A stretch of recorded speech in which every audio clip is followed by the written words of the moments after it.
Hi guys, welcome back to Reddit with Riss. Before we get started, please consider subscribing if you're a big fan of Reddit stories. Today we are reading stories from r/IDontWorkHereLady. A bit of necessary background. This happened in 2003.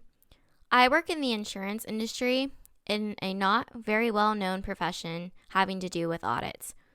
I got my start working for a small company created by my uncle, and I was with him for about 10 years.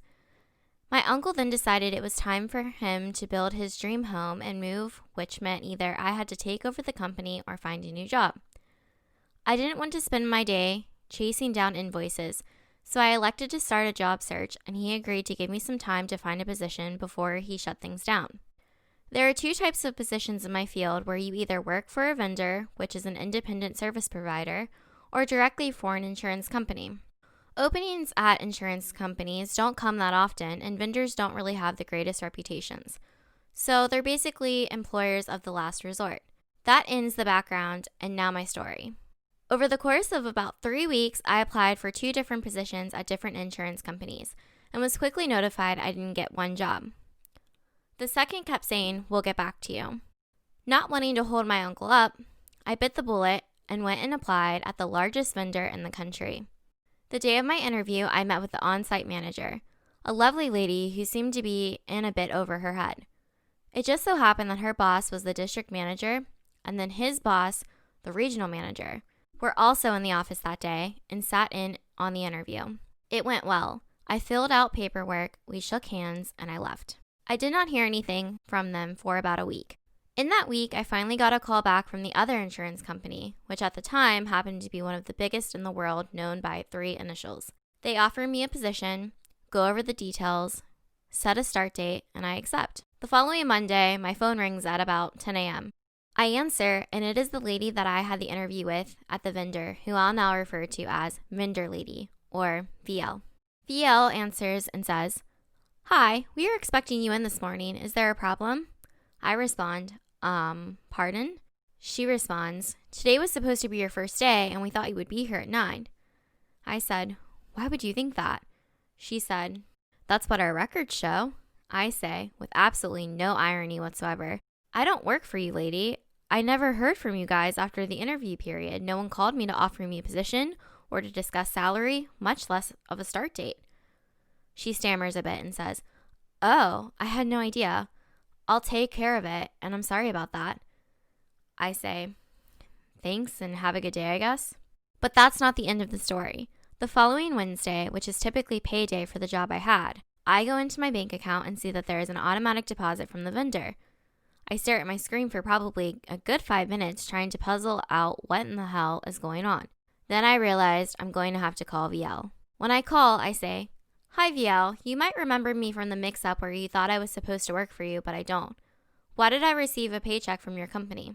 She says, "That doesn't sound right. Let me check." She places me on hold for a few minutes and then comes back and says, "Well, it looks like since you filled out all of the required paperwork during the interview with your application, you were accidentally placed on payroll as well. What you can do, though, is just write us a check for the payroll amount, and that should take care of it." I'm struggling to comprehend how truly stupid this whole situation is, and I respond, "Listen, VL, I review payroll records for a living, so I'm very aware that you can't simply have your payroll department reverse the paycheck, which will basically zero out any payroll taxes that you paid, as well as any that were withheld from the paycheck, as well as reclaiming the small amount placed into my bank account. So no, I will not be writing you a check and be paying you not to work for you." The week after, I start work at the big insurance company, and ironically, within 6 months, both the district manager comes aboard, as well as a coworker of mine, and then the regional manager comes aboard in a department related to mine. No clue what happened to VL, but good luck to anyone working for her. Our next story is from Emily You Suck. So this happened to me a couple weeks ago. I was at a busy pub on a Sunday afternoon, enjoying a few drinks and a meal with a friend in a rather large, lovely beer garden. This pub does not have table service. If you want food or drinks, you have to go to the small bar outside. No worries. As I mentioned, it's busy because it was a glorious sunny day. There's 2 tills at the bar. They are clearly signed. One is for food and drinks, and the other one is for drinks only. I was in the significantly longer queue to order food and a beer. It was taking a while because I guess there were families in front of me ordering lots of food. I don't mind waiting. Not like I had places to be. I was the last in the queue for a while when this man stands behind me. As soon as he realizes the queue is not moving, he starts huffing and puffing. I'm kind of laughing to myself about this guy for being so miserable. Lighten up. It's a beautiful day. I was also feeling sorry for whoever would have to serve him since he was definitely going to be a Karen. I'm daydreaming at this point. Next thing I know, EM, entitled man, taps me on the shoulder very firmly. I turn around quite shocked. EM says, with an angry look on his face, "Are you ordering food or not?" Me, taken aback, responds, "Yes, this is the food queue. Are you ordering food?" EM lets out the biggest sigh. "Why wouldn't you tell me that then? You couldn't have put up signs for which is which?"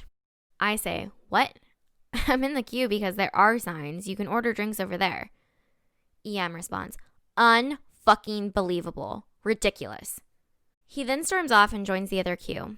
I watched him there with this what the fuck look on my face as he scowled at me. Then at the staff in the bar, then back at me, tapping his foot impatiently. I really don't know if he thought I worked there or not. Regardless, he channeled his anger towards me as though he thought I did. I really don't know how he could have thought that I was working there. I had a summer dress, high heels, a cool hat, and was carrying a handbag. None of the waitresses or bartenders were wearing anything remotely similar to what I was wearing. Still boggles the mind. I think that guy needed more than a drink. Maybe he just needs to get laid. Thanks so much for listening to Reddit with Riss. If you like what you heard, make sure to subscribe and share with a friend.